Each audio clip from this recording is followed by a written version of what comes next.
سلام، امیدوارم که خوب باشید. امروز در مورد محیط و فضای آموزشی صحبت میکنم. در رجیو فضا در واقع این الگو رو پشتیبانی میکنه، یعنی اون تفکری که در این الگو هست با اون فضا بچه ها میتونن که ازش استفاده بکنن و اون تفکری که هست اون پیاده بشه.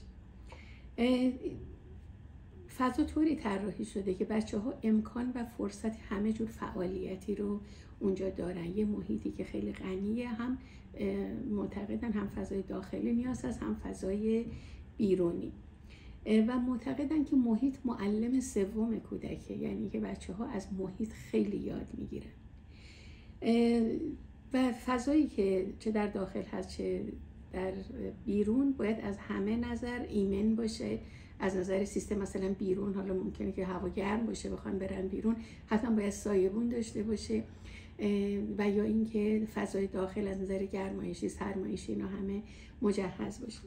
و بعد در هر زمانی بچه‌ها امکان دسترسی رو داشته باشن، یعنی این چیزی که ما می‌دیدیم اونجا بچه‌ها به راحتی خودشون میتونستن برن، البته مربی مراقب بود، میتونستن برن فضای بیرون، اگه کاری داشتن انجام میدادن دوباره برمیگشتن داخل. و یه چیزی که جالب بود خیلی، حالا اینو من بگم، فضای بین خیلی جا مثلا این حالا بین پیازا رو هنوز توضیح ندادم، توضیح میدم براتون، شیشه‌ای بود، مثلا پنجره ها قدی و بلند بود که بچه ها میتونستن که اگر برف میاد بارون میاد از پشت شیشه میتونستن که بیرون رو ببینن، یا حتی بین اون فضا و آشپزخونه باز شیشه بود که وقتی که تو آشپزخونه کار میکردن بچه ها میتونستن که آشپزخونه رو ببینن.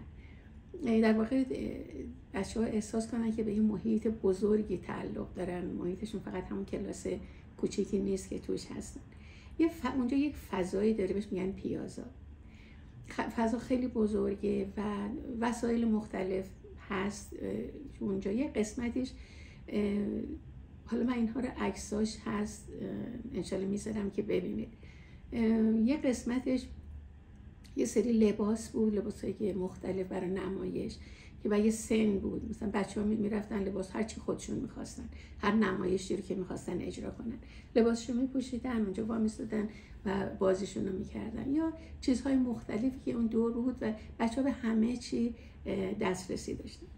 و بعد آتلیه هایی که اونجا بود، آتلیه های فضاهایی بود که جدا جدا اینها بود و حالا امکان این که مثلا یه 12 تا بچه برن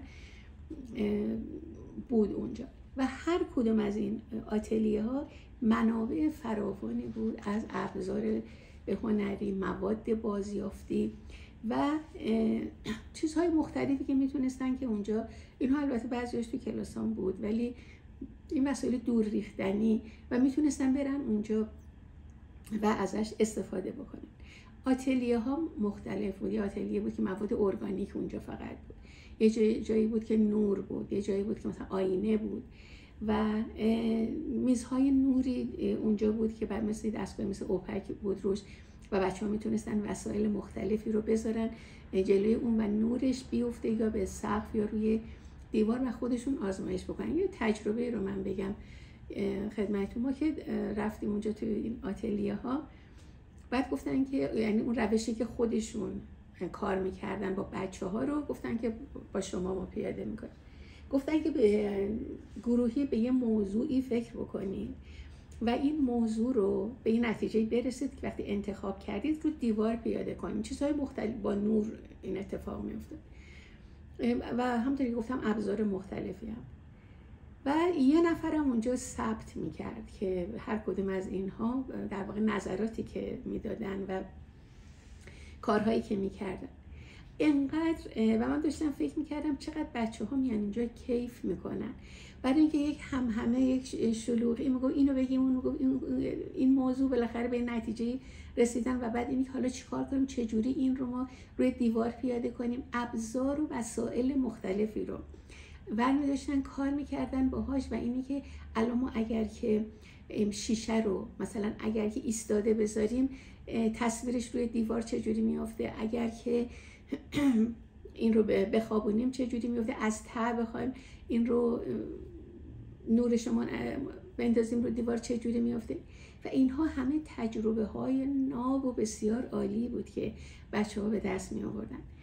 اون کسی که داشت ثبت میکرد این شرایط رو، گروه ما که اومدیم بیرون، یه گروه دیگه که رفتن، من سوال کردم، گفتم که از این خانم آشنا بود، گفتم گروه بعدی که اومدن چی کار کردن؟ گفت اونا موضوع رو انتخاب کردن ولی گفتن که نه، ما رو این دیوار نمیخوایم که این تصویر رو بیفته، ما میخوایم که از اون یکی دیوار یا مثلا از سقف میخوایم استفاده بکنیم. این اون جاییه که در واقع به بچه نمیگیم که چی کار بکن چی کار نکن و این فکر خودشون، تخیلشون به کار میفته و میتونن که خودشون خلاقیت به خرج بدن و استفاده بکنن از اون شرایط. و سایه که بچه ها می اومدن و با وسایل مختلف سایه هایی که روی دیوار مینداختن، حرکت سایه ها رو اونجا میدیدن. اینها رو در واقع خیلی فرصت های خوبی بود که بچه ها خیلی چیزها رو تجربه بکنن. آشپزخونه براشون خیلی جای مهمی بود، چون هم بچه ها میرفتن تو آشپزخونه کمک میکردن و هم این که از هم بیرون هم که نگاه میکردن و موقعی که غذا کشیدن حتما بچه ها کمک میکردن.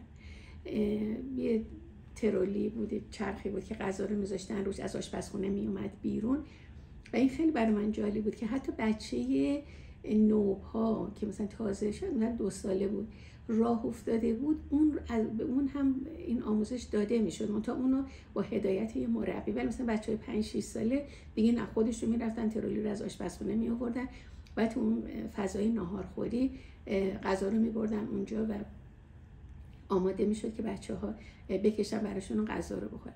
در واقع بچه‌ها از فضای آشپزخونه هم خیلی استفاده میکردن. و بعد حیاتشون یه جایی بود که هر وقت میخواستن میتونستن دسترسی داشته باشن، برن بیان. مثلا فکر کنید که در نقاشی که میخواستن بکنن، هم تو کلاس نقاشی میکردن، هم تو آتلیه میتونستن نقاشی کنن و هم تو حیات. یعنی فضای طوری بود که هم آبرنگ همه اینا بود و اون کاورایی که بچه ها میپوشیدن برای اینکه لباسشون رنگی نشه و روی کاغذهای بزرگی که رو دیوار نصب شده بود میتونستن که اونجا نقاشی بکشن. و بعد اون چیزهایی که تو حیات بود، از چوب بود، بلوکای خیلی سبک بود که میخواستن خونه سازی بکنن، لاستیک بود، لاستیکای بزرگی مال ماشین بود و فضاهایی که میتونست حرکت تعادلی روش داشته باشن، مثلا از کوتاه بود تا بلند. مثلا بچهای کوچیک شاید مثلا 10 سانت ارتفاعش اگه یه چوبی بود یا یه سری بلوکا رو پشت سر هم گذاشته بودن، تا فضاهای بزرگتر که بچه‌ها میتونستن اونجا حرکت بکنن. و بعد پنجره هایی که توی فضای داخلی بود که همونطوری که گفتم پنجره های قدی بلند که به بیرون چیز دید داشت و بچه ها میتونستن که فضای بیرون رو ببینن. حتی بچه های کوچیک و وقتی که مثلا آفتاب بود، آفتاب کم میشد، اینها رو همه رو بچه ها پشت پنجره میبردن یا پرنده هایی که میامدن میشستن اونجا دونه میخوردن و بچه ها از پشت پنجره در زمانهایی که برنامهشون نبود که بخوان بیرون برن برای بچه های کوچیکتر، از پشت پنجره بچه ها معمولا نگاه میکردن. و همونطوری گفتم که وسایل مختلفی تو حیات بود، بچه ها که میرفتن در واقع اندازه چیزی که بهش توجه میکردن، اندازه طول هر چیزی در مقابل سایه که در یک زمانی در طول روز سایه ها کوتاه‌تره و در یک زمانی سایه ها بلندتره، چون در زمانهای مختلفی امکان داشتن که تو حیات برن. در نتیجه این تجربه رو خودشون به دست می آوردن. اینجوری نبود که خیلی مربی بهشون بخواد بگی ببینید الان که آفتاب اینطوریه این اتفاق میفته، نه، این کشف خود بچه ها بود. و بعد آینه، خیلی از آینه استفاده میکردن، هم تو کلاساشون آینه بود و هم توی یکی از این آتلیه ها که بازی های مختلفی رو جلو آینه بچه ها انجام میدادن، از اون بچه های کوچیک تا بچه های بزرگتر که تصویر خودشون رو اونجا میدیدن و میتونستن که کارهای مختلفی انجام میدادن که مثلا چی میبینی در موردش صحبت کن و رنگ اونجا خیلی اهمیت داره و فضاها خیلی رنگای شاد و روشنی بود و همه جور رنگی هم در اختیار بچه ها بود که بتونن از اون رنگ ها هم واقع نقاشی و اینها استفاده بکنن. و بعد فضای بیرون این امکان رو میداد که از نظر شنوایی، از نظر بویایی، حالا چیزهای مختلف، یا اگر گل بود، گیاهان بود، حالا یه موقعی که آب داده میشد اونجا آب پاشی میشد، بوی اون چمن اگر که بود، بچه ها رو حالا یه جوری توجهشون رو جلب میکردن که به این چیزها دقت بکنه.